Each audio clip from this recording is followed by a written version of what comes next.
Hi everybody. நம்ம இன்றைக்கி இந்த வீடியோவில் விருதுநகர் மாவட்டம் 3ஆம் இடைப்பருவத் தேர்வு 2024 9th ஸ்டாண்டர்ட் மேக்ஸ் கொஸ்டினில் உள்ள 2 மார்க் கொஸ்டின் நம்பர் 10 பார்க்க போகிறோம். ஃபஸ்ட்டு கொஸ்டினை நல்லா கவனிங்க. ஒரு கனசதுரத்தின் மொத்த பரப்பு 486 சென்டிமீட்டர் ஸ்கொயர் எனில் அதன் பக்க பரப்பு காண்க. கனசதுரத்துடைய மொத்த பரப்பு என்னன்னு கொடுத்துட்டாங்க, அதோடைய பக்க பரப்பு என்ன அப்படின்னு கேட்டிருக்காங்க. ஃபஸ்ட்டு கனசதுரத்தின் மொத்த பரப்பு ஃபார்முலா என்ன? 6a squared. ஸோ இந்த 6a² தான் நமக்கு 486ன்னு கொடுத்துருக்காங்க. Suppose 6a square = 486. இதிலிருந்து நம்ம ஏயோடைய வேல்யூ கண்டுபிடிச்சி அதை கனசதுரத்தின் பக்கப்பரப்பு ஃபார்முலாவில் அப்ளை பண்ணால் ஆன்சர் கிடச்சிரும். ஃபஸ்ட்டு ஏயோடைய வேல்யூ என்ன அப்படின்னு கண்டுபிடிக்கணும். 6a² = 486. இதிலேருந்து ஏ வேல்யூ கண்டுபிடிக்கலாமா? ஏ ஸ்கொயரை மட்டும் ஈக்குவல்ட்டுக்கு இந்த பக்கம் வச்சுட்டு 6ஐ ஈக்குவல்ட்டுக்கு அந்த பக்கம் கொண்டு போனோம் அப்படின்னா இங்கே பெருக்கல்ல இருக்க 6 ஈக்குவல்ட்டுக்கு அந்த பக்கம் போகையில் வகுத்தலில் போகும். So 486 is divided by 6.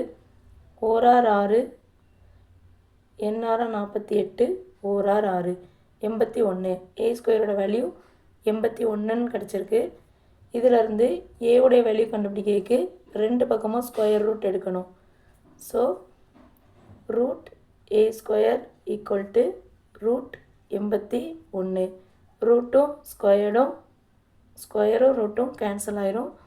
So a = √81. √81 வெளியில் எடுக்கணும் அப்படின்னா, ரூட்லேருந்து வெளியில் எடுக்கணும் அப்படின்னா 9 × 9, 9 81ன்னு கிடைக்கும்.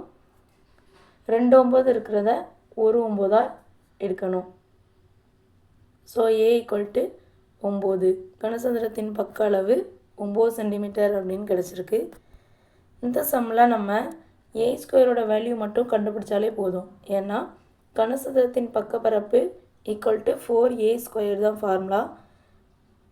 ஆனால் ஏயோடைய வேல்யூ எப்படி கண்டுபிடிக்கணும் அப்படிங்கிறது தெரிஞ்சிருக்கணும். ஏன்னா இந்த சம்மில் நம்ம a² வேல்யூ மட்டும் கண்டுபிடிச்சாலே போதும். சில சம்மில் ஏயோடைய வேல்யூவும் கண்டுபிடிக்க வேண்டியிருக்கும். ஸோ 4 இதில் a² ஏயோடைய வேல்யூவை அப்படியே அப்ளை பண்ணியாச்சு. ஸோ 4 × 9² = 4 × 9 81. 81ஐயும் 4ஐயும் பெருக்கணும்.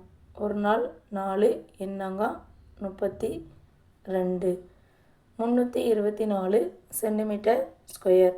ஸோ ஆன்சர் கனசதுரத்தின் பக்கப்பரப்பு = 324 சென்டிமீட்டர் ஸ்கொயர். தேங்க்யூ.